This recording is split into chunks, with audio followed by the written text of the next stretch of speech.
네, 반갑습니다. 오늘 아침에 라이딩 다녀왔는데, 좀 추웠네요. 예. 추워야 또 제맛이긴 한데, 겨울에는. 예. 뭐, 손발이 꽁꽁 얼어가지고, 예, 고생을 조금 했습니다. 예, 그래도 좀 타다 보니까, 아직 뭐, 영하 5도 정도 날씨는, 예, 라이딩 할 만한 날씨인 것 같네요. 네, 뭐, 잘 타고 왔습니다. 이번 영상은 카본 핸들바에 관한 영상입니다. 네, 크랙이 난 카본 핸들바.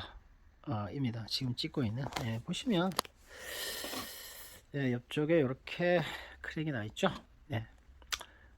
예, 이 핸들바는 정품이에요. 예, 뭐 친한 동생이 타던 핸들바인데 정품으로 자기가 한 50만 원인가 주고 샀다고 하더라고요. 예, 브랜드는 뭐 어디 건지 잘 모르겠고요. 예, 뭐 5만 원에서 10만 원 정도 하는 그런 좀 약간 싼 카본 핸들바는 아니었습니다.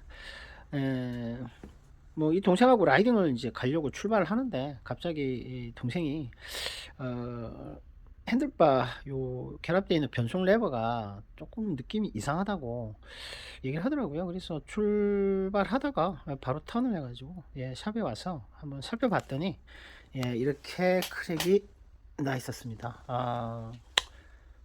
정말 운이 좋았죠. 네. 캐치를 조금만 뭐 늦게 했더라면 뭐 라이딩 보통 저희가 라이딩 출발하면 사실은 뭐 같이 라이딩하는 사람들한테 미안하니까 증상이 조금 이상한 게 있더라도 사실 좀 무시하고 그냥 가는 경향이 있거든요. 그랬다라면 뭐 다운에 할 때 뭐 50, 60, 70 이렇게 쏘다가 핸들바가 부러졌다라면 정말 큰 대형 사고가 나지 않았을까 생각이 되어서 아찔했습니다. 어떻게 보면 좀 운이 좋았죠. 예.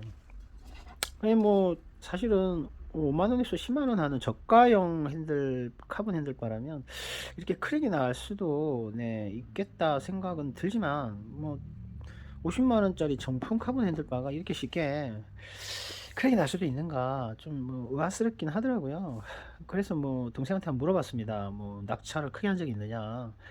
낙차를 크게 한 적이 없다 하더라고요. 그런데 자기가 어디 갔을 때 그날 바람이 많이 불었는데 잠깐 자전거를 세워놓고 화장실을 갔다가 오니까 자전거가 넘어져 있고 그때 뭐 헬멧이랑 장갑을 자전거에 걸어놨는데 그것도 좀 멀리 좀 떨어져 있다 하더라고요. 그래서 뭐 바람이 좀 그날 세게 불었는데 그것 때문에 이렇게 된 거가 아닌가 그렇게 얘기를 하더라고요.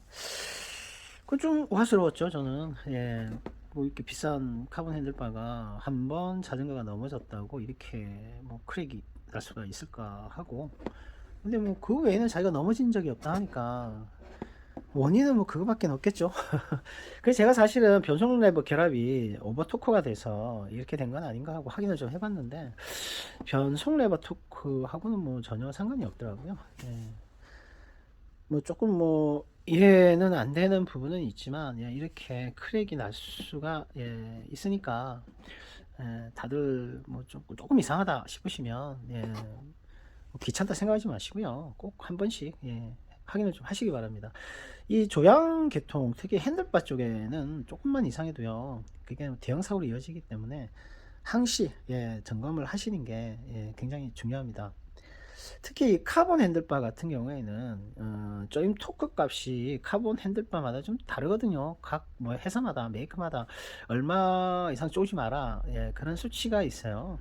보통은 뭐 카본 같은 경우는 뭐 심한 카본 핸들바는 뭐 4뉴턴 뭐 4.5뉴턴 뭐 요런 카본 핸들바도 있고 어떤 카본 핸들바는 6에서 한 뭐 7 뉴턴까지 뭐 그 이상은 넘지 마라 또 이런 핸들바도 있고요. 그리고 이런 카본 핸들바에 이제 쪼을 때 보면 그 레바를 장착할 때 보면 이 장착하는 조임 토크도 사실 있습니다. 요 밑에 보시면 이 토크 값 얼마 보시면 6에서 6에서 8 뉴턴으로 쪼아라. 그 이상은 넘지 마라. 뭐 이런 뜻이겠죠.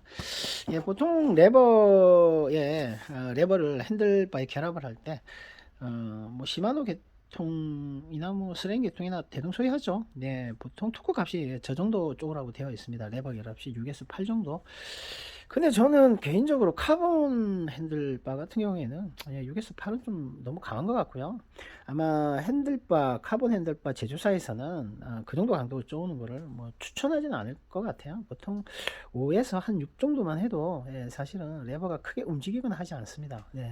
카본 핸들바라면 너무 세게 쪼아가지고 핸들바가 크랙 나는 수도 있으니까 조금 변속 레버는 조금 약하게 5에서 한 6 정도 하시는 게 좋을 것 같고요. 제일 조금 뭐 카본 핸들바 결합할 때 조금 토크 값을 좀 정하기 힘든 부분이 바로 스틈에 물리는 이 부분이에요. 뭐 회사마다 이 토크 값 시 토크 값이 좀 다른데 보통은 5N에서 한 7N 사이에 많이 권장들 하고 계시거든요. 근데 이제 이걸 저희도 뭐 결합을 이렇게 해보면 5N 정도로 쪼으면 좀 많이 약해요. 뭐 방지턱 같은데 아니면 뭐 턱 같은데 한번 딱 치면 핸들바가 주저앉거든요. 뭐 제 경험으로는 보통 토크 값이 한 6은 넘어가야, 토크 값이 6은 넘어가야 6N 정도 넘어가야 핸들바가 주저앉지 않더라고요. 근데 뭐 카본 핸들바 재원이 그거는 뭐 토크 값을 얼마까지 지원을 해주는지 그거는 확인하시고 장착을 하셔야 됩니다. 이걸 너무 세게 쪼면요 핸들바가 크랙이 나서 부러질 수가 있죠.